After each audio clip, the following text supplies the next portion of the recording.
Hi hello guys, who are you? Hope आप सब बिल्कुल ठीक ठाक होंगे। मेरा नाम सुमैन है एंड I'm from पाकिस्तान। यहाँ पे सबसे पहले कोलकाता में होने वाले जो केस है डॉक्टर मोमिता को लेके मैं यही कहूँगी कि उनको इंसाफ मिलना चाहिए। और जो सलूक उनके साथ हुआ है किसी तौर भी जो लाइक मुजरिम है उनको छोड़ना नहीं चाहिए और उनको सख्त से सख्त सज़ा मिलनी चाहिए। क्योंकि एवरीडे हर तरफ से ममता की जो बात है वो हो रही है, किस तरह उस पर जुल्म हुआ। आज मैं आप लोग से जो शेयर करने वाली हूँ वो भी इसी हवाले से है। अब ये केस जो है सीबीआई को दे दिया गया है। इंडिया का ये एक बहुत अहम अदारा है, इन्वेस्टिगेशन वाला अदारा है। अभी इन्होंने इसको इन्वेस्टिगेट करना स्टार्ट कर दिया। अभी देखते हैं क्या चीज़ें हो रही हैं और लेट्स सी, बिना टाइम वेस्ट के रिपोर्ट की तरफ चलते हैं। वीडियो देखने से पहले चैनल पे न्यू है तो चैनल को लाजमी सब्सक्राइब और वीडियो को लाइक करें। तो चलते हैं, देखते हैं video, let's go. Kolkata doctor case, CBI की जांच में संजय का सनसनीखेज खुलासा। आपने जरूर सुना होगा कि नशे में चूहा भी शेर बन जाता है, पर सवाल ये है कि डॉक्टर बेटी के साथ कोलकाता में जो केस हुआ उसमें एक चूहे का काम था या फिर लकड़बग्घों का पूरा झुंड आया था। सीबीआई की जांच में संजय ने कुछ ऐसे राज खोले हैं जो न सिर्फ दिल दहला देने वाले हैं बल्कि इस केस के हर राज से पर्दा उठाने में सक्षम है। सीबीआई ने दो भागों में पूछताछ की है, एक घटना से पहले और दूसरा घटना के बाद। घटना से पहले कई सारे कन्फेशंस दिए हैं संजय रॉय ने कि कैसे उसने डॉक्टर बेटी के साथ जबरदस्ती की, उसे पहले मारा पीटा, बेहोश किया, उसके साथ जघन्य अपराध किया, फिर वो होश में आ गई, फिर संघर्ष करने लगी, रोकने लगी संजय घोष को, लेकिन संजय घोष ने फिर से आसपास मौजूद चीजों से उसे जोरदार मारा, उसे बेहोश किया और फिर वो कृत्य करने लगा।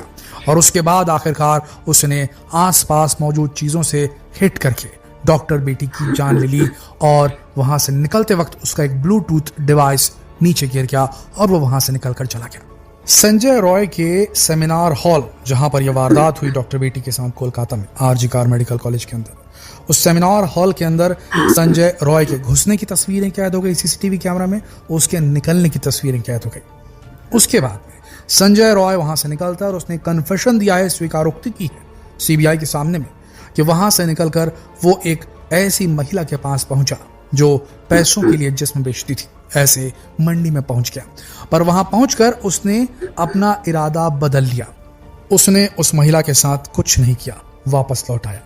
ये किस ओर इशारा करता है? एक इतने बड़े जघन्य अपराध को अंजाम देने के बाद, दुष्कर्म करने के बाद में डॉक्टर बेटी के साथ वहां से वो निकलता है और उसके बाद भी उसे क्यों जरूरत महसूस होती है एक महिला की, पैसे लेकर जिसमें बेचने वाली महिला की, और उसके पास पहुंचकर भी वो कुछ करता क्यों नहीं और अनजान कारणों की वजह से वहां से वापस क्यों लौट आता है? सवाल यहां पर उठ खड़ा होता है। कुछ खबरें ऐसी उड़ रही थी सोशल मीडिया में जो कि बेहद गलत खबरें थी। ये बता रही थी कि लगभग 150 ग्राम का जो मटेरियल है, यानी कि पुरुषों का जो लिक्विड होता है, वो पाया गया था जिस्म के अंदर, जो विक्टिम है उसके अंदर। लेकिन दोस्तों, ये खबर पूरी तरीके से झूठी थी। कभी भी इस प्रकार की वारदात होती है, दुष्कर्म की वारदात होती है, तो महिला का कंप्लीट चेकअप किया जाता है और जो प्राइवेट पार्ट होता है वहां पर चेक किया जाता है और उसका एक वेट लिया जाता है। उसका वेट था 150 ग्राम, महिला प्राइवेट पार्ट का, और उसके अंदरूनी जो अंग थे उसका वेट था 150 ग्राम। वो किसी प्रकार के पुरुष के लिक्विड का बिल्कुल भार नहीं था। तो एक गलत इन्फॉर्मेशन दी गई थी, उस वजह से ऐसा माना जा रहा था कि हाँ, एक नहीं कई लोग हो सकते हैं। पर अभी भी ये बात समझ में नहीं आ रही है कि जिस तरीके का डील डॉल है, जिस तरीके का फिजिकल ढांचा है संजय रॉय का, उसे देखकर ऐसा नहीं लगता कि वो इतना शक्तिशाली होगा कि इतनी बुरी तरीके से डॉक्टर बेटी के शरीर को छत पे छत कर सकता है। सवाल ये उठता है, अब बात समझिएगा। पहला यहां पर सवाल खड़ा होता है। दूसरी चीज, अब जब सीबीआई ने जांच की तो ये प्री अटैक था। पोस्ट अटैक की जब बात आई, तब जब हमला हो गया और इस प्रकार की दुर्घटना हो गई, संजय रॉय हॉस्पिटल से बाहर निकल गया। उसके बाद ये सारी घटना जो हुई, इस बीच 6 बजे सुबह, ये रात में घटना हुई, 6 बजे सुबह जब डॉक्टरों को पता चला, हॉस्पिटल के कर्मचारियों को पता चला कि यहां पर इस प्रकार की वारदात हो चुकी है डॉक्टर बेटी के साथ में, 6 बजे सुबह ये इंफॉर्मेशन पहुंच चुकी थी। जो हॉस्पिटल का एडमिनिस्ट्रेशन था उसे चाहिए था कि वो पुलिस को इन्फॉर्म करे, उसने पुलिस को इन्फॉर्म नहीं किया। 6 बजे सुबह इसको उसने पकड़ना कॉल चाहिए, किया जो इसने प्रिंसिपल inform नहीं थे किया। आरजी कार मेडिकल कॉलेज और हॉस्पिटल के। प्रिंसिपल जो इसको थे पकड़ना। संदीप घोष वो आए मौके पर थोड़ी देर के बाद, उन्होंने और डिले किया इस पूरी चीज को। सुबह के 10:57 पर 10:57 10:57 AM पे जो परिवारजन थे डॉक्टर बेटी के, उनको फोन किया गया। उन्हें बताया गया कि इस प्रकार की वारदात हो चुकी है। वहां पर पहुंचने के बाद 3 घंटे तक के बच्ची के माता पिता को मिलने नहीं दिया गया, बेटी से बेटी के शव को देखने की इजाजत अनुमति नहीं दी गई। तो उस बीच क्या हो रहा था, क्या हो रहा था उस बीच? क्या कोई टेम्परिंग की जा रही थी, किसी प्रकार के प्रूफ को हटाने मिटाने की कोशिश की जा रही थी? तभी जो है डिले क्या हो रहा था। संजय रॉय को वहां प्लांट किया गया था? क्या उसके पीछे कोई और लोग मौजूद थे? ये सारे सवाल यहाँ जनरेट होते हैं। Obviously। संदीप घोष जो वहां के प्रिंसिपल थे, उन्होंने इतना समय क्यों लिया? और ये भी अफवाहें उड़ी, खबरें उड़ी कि संदीप घोष जो प्रिंसिपल है आरजेकार मेडिकल कॉलेज के थे, मतलब एक्स हो चुके हैं, अब इस्तीफा उन्होंने दे दिया है, उन्होंने इस घटना को एक अननेचुरल डेथ या यूं कह लीजिए खुद से ही कमिट कर लिया था। इस प्रकार का जो अपनी मृत्यु को खुद आमंत्रित कर लिया था डॉक्टर बेटी ने। इस प्रकार की खबरें जो हैं वो मीडिया हाउसेस के सामने आई, और ये ऐसा बताया जा रहा था कि जो हॉस्पिटल प्रशासन था वो ये दिखाना चाह रहा था ये हत्या नहीं है, ये एक ऐसा मामला जिसमें जो थी विक्टिम उसने अपने जीवन को खुद खत्म कर दिया, इसमें कहीं सच्चाई नहीं थी।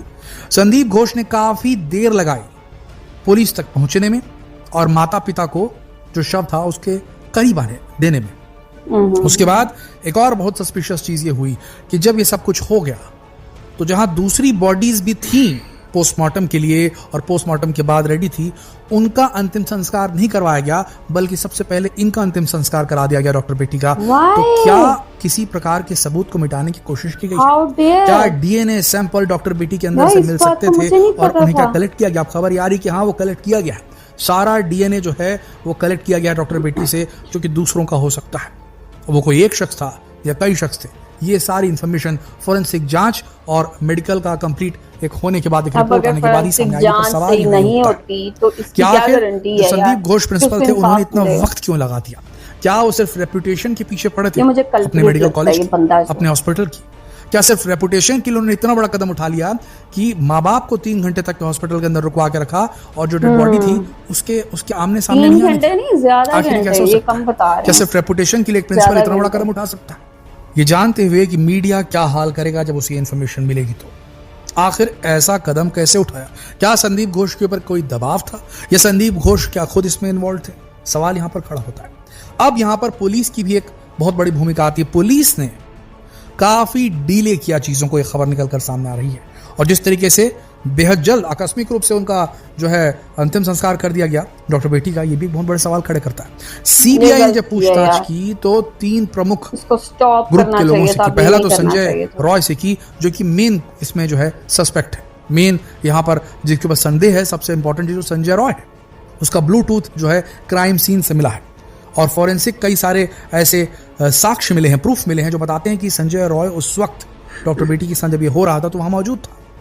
ये सारी चीज वहां पर आती है। पहला इनसे सीबीआई ने जो है पूछताछ की, जिसमें काफी सारी बातें संजय रॉय ने खुद बताई कि मैंने किस तरीके से सब कुछ किया था, और उसके बाद दूसरा जो पूछताछ का सिलसिला चला सीबीआई का, वो था हॉस्पिटल के स्टाफ के साथ, including Sandip Ghosh, ex principal of RG Kar medical college and hospital, उनसे पूछताछ की गई। तीसरा जो शख्स था जिसे पूछताछ की गई वो वहां का कमिश्नर था। तो अब कमिश्नर को क्यों बुलाना पड़ गया सीबीआई के जो इन्वेस्टिगेटर्स थे उन्हें?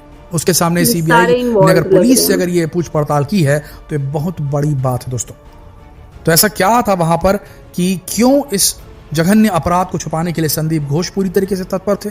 पुलिस ने काफी वक्त ले लिया, आखिर इतना वक्त क्यों लगा? क्या हॉस्पिटल अथॉरिटी ने पुलिस को कहा कि आप हमारा नाम खराब होने ना दें, या फिर पुलिस के ऊपर कोई पॉलिटिकल प्रेशर था? क्या संदीप घोष ने भी पॉलिटिकल प्रेशर के चलते या किसी बड़े आदमी को छुपाने के लिए काफी समय लगा दिया? क्या इसीलिए बेहद जल्द जो है अंतिम संस्कार करवा दिया? क्या माता पिता चाहते थे, नहीं चाहते थे, उसके पहले ही अंतिम संस्कार करा दिया गया? और फर्दर जांच को रोकने के लिए क्या अगर अंतिम संस्कार नहीं कराया जाता तो कई और लोगों के इन्वॉल्वमेंट के, हाथ होने की जो रिपोर्ट होती वो पुष्टि कर देती इस चीज की? बड़े सवाल है दोस्तों, पर इतना कंफर्म है कि अगर इस देश के अंदर इस प्रकार की जघन्य अपराधों को रोकना है बेटियों के साथ में, तो सिर्फ कानून बनाने से कुछ नहीं होगा, समाज को अपना नजरिया बदलना पड़ेगा। और समाज के नजरिए के अलावा एक कानून ऐसा जरूर बनना चाहिए, इस प्रकार के मसलों में इंस्टीट्यूशन का अगर कोई हेड है, चाहे वो हॉस्पिटल के अंदर इस प्रकार की वारदात हो, किसी ऑफिस के अंदर हो, सरकारी हो, प्राइवेट हो, किसी भी इंस्टीट्यूशन के अंदर जो हेड होगा उसका, अगर वो डिले करता है घटने के बाद में, तो उसके ऊपर बड़ी कार्रवाई की जानी चाहिए। ऐसा रूल जरूर बना जाना चाहिए। पुलिस के ऊपर, पुलिस के पास जब इन्फॉर्मेशन पहुंच जाती है तो पुलिस के बाद इन्फॉर्मेशन पहुंचने के बाद अगर वो डिले करती है इस प्रकार के केसेस में डील करने के लिए, त्वरित कार्रवाई नहीं करती, तो उसके ऊपर भी बहुत बड़ा जो है एक कानून बनना चाहिए कि उन्हें दंडित किया जाना चाहिए। जब तक ये नहीं होगा दोस्तों, इसी तरीके से कभी पॉलिटिकल इन्फ्लुएंस के चलते, राजनीतिक प्रभाव के चलते, तो कभी बड़े रसूखदार अमीर लोगों के प्रभाव के चलते, इसी प्रकार से कई सारी बेटियों के साथ जो अपराध होंगे उन्हें दबा दिया जाएगा। कई सारी चीजें निकल कर सामने आ रही हैं, जिसमें जो क्राइम सीन है उसमें छेड़छाड़ करने की बात निकल कर सामने आ रही है, डीले करने की बात सामने आ रही है। तो ये सारी चीजें सामने हैं आपके, और ये बता रही हैं, चीख चीख कर कह रही हैं, ये कहीं ना कहीं कोई बड़ा व्यक्ति या कोई पॉलिटिकल फिगर या फिर कोई ऐसा प्रभावशाली व्यक्तित्व इसमें इन्वॉल्व था, और अगर नहीं था और फिर भी डिले की गई है, दोनों ही केसेस में जो इंस्टीट्यूशन का हेड है और जो पुलिस की जो लेट लतीफी दिखाई दी गई, इन दोनों को भी इक्वली जो है सजा मिलनी चाहिए। अन्यथा अगर ऐसा कोई कानून नहीं बना देश के अंदर, तो भारत की बेटियां सुरक्षित नहीं रह पाएगी। इस पर आपका क्या मानना है, नीचे कमेंट सेक्शन में लिखकर जरूर बताएं। जितना हो सके इस वीडियो को शेयर।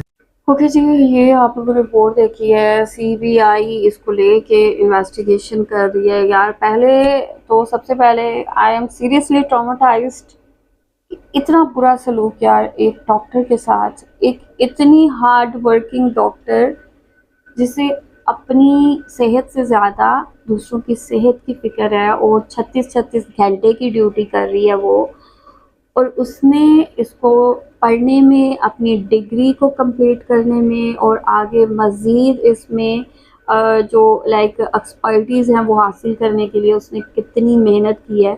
और उस लड़की के साथ यार इतना बुरा, इतना जुल्म, इतनी बदसलूकी यार, इतनी दरिंदगी ढाई गई उस पर कि मैं सोच के यार उस पर क्या गुजरी होगी, हम में से कोई भी इसको इमेजिन भी नहीं कर सकता।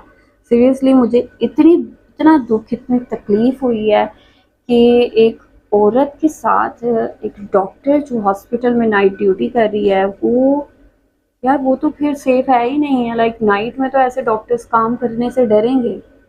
तो यहाँ पे साफ जाहिर होता है कि जिस तरह उनको फौरी तौर पे उसका अंतिम संस्कार करवा दिया गया, हालांकि यहाँ पे उनकी बॉडी को प्रिजर्व करके रखना चाहिए था कुछ दिन, और डिफरेंट इन्वेस्टिगेशन के जो अदारे हैं, लाइक जैसे सीबीआई है, सब इंडिपेंडेंट हो के इस पे इन्वेस्टिगेशन करते, लेकिन यहाँ पे उसका अंतिम संस्कार करा दिया गया ताकि जो बॉडी से रिलेटेड जितने भी सबूत हैं उनको ख़त्म किया जा सके। तो यहाँ पे अगर डॉक्टर ममता को इंसाफ ना दिया गया, तो कल को ये आपकी बेटी हो सकती है, आपकी बहन हो सकती है। अगर आज ये सिचुएशन इन फैमिली पे गुजर रही है, तो ये चीज़ सबको अंडरस्टैंड करनी होगी, और वो तमाम लोग जो इसमें इन्वॉल्व हैं उनको जब तक सज़ा नहीं मिलेगी, जब तक सख्त सज़ा नहीं मिलेगी, ये लोग वापस ऐसा करते रहेंगे, ये स्टॉप नहीं करेंगे। और यहाँ पे बहुत बड़ी इसमें पॉलिटिकल इन्वॉल्वमेंट भी साफ साहिर नज़र आ रही है कि अगर इसको लेके ज़्यादा इन्वेस्टिगेशन होती है तो बहुत सारी चीज़ें सामने आएंगी, तो जिसकी वजह से पुलिस को बुलाने में, पुलिस को हॉस्पिटल बुलाने में बहुत ज़्यादा डिले किया गया। और ये जो बंदा दिखा रहे थे कि यार लाइक क्या है, प्रिंसिपल है वहाँ का, वो भी मुझे इसमें इन्वॉल्व लगता है। जाहिर सी बात है, कॉलेज में अगर कुछ ऐसा हो रहा हो, कुछ भी होता है, तो प्रिंसिपल को सब कुछ पता होता है। तो यहाँ पे मुझे बहुत से लोगों की मिली भगत लगती है ये, और ये सब आपस में मिल के इस तरह के काम करते हैं कि मासूम लड़कियों को जो है इस्तेमाल करते हैं, और फिर उनका इतना बुरा हाल करते हैं कि यार इंसानियत भी कहूँगी मैं यहाँ शर्मा गई कि इंसानियत तो कहीं रही ही नहीं सीरियसली। तो बहुत बहुत ज़्यादा टेरिफाइंग, हार्ट रेंचिंग ये इंसिडेंट है। तो आई प्रे कि जो लोग हैं वो इसको लेके कॉन्टीन्यूसली प्रोटेस्ट करते रहें। और यहाँ पे मैं एक और चीज़ सुन रही थी कि इंडिया के कुछ MPs MNAs जो हैं, वो उनके ऐसे ऐसे जुर्म हैं, ऐसे ऐसे क्राइम्स हैं कि आप लोग हैरान रह जाएंगे। और इनमें से बहुत सारे लोगों पे इस तरह के क्राइम्स हैं, लेकिन स्टिल वो इंडिया पे इंडिया के MNAs बने हुए हैं, मिनिस्टर्स बने हुए हैं। तो ऐसे में इंडिया के डिफरेंट स्टेट्स में इस तरह के लॉज कैसे बन सकते हैं और औरतों को सिक्योरिटी कैसे मिल सकती है अगर जो हमारे ऊपर ऑफिसर्स हैं, जो लाइक काम करने वाला सिस्टम है वो ही इतना गंदा है, तो ऐसे में वहाँ पे औरतों को कैसे प्रोटेक्शन मिल सकती है। सीरियसली बहुत ज़्यादा मेरी नर्व्स पे ये चीज़ जो है ना लाइक सवार हुई है एक तरह से, और कॉन्टीन्यूसली मैं रिपोर्ट्स इस हवाले से देख रही हूँ। वेल आई प्रे कि आगे ममता को इंसाफ मिले और सब उसके लिए खड़े रहें, डटे रहें, पीछे किसी ने नहीं हटना। आप लोग क्या कहेंगे, आप लोगों का क्या कहना है, आप लोग जो भी कहना चाहते हैं लास्ट में बताएं कमेंट सेक्शन में। वीडियो को लाइक और शेयर करें, अपना ख्याल रखें अपने इस चैनल का। I will see you till then, take care, bye bye.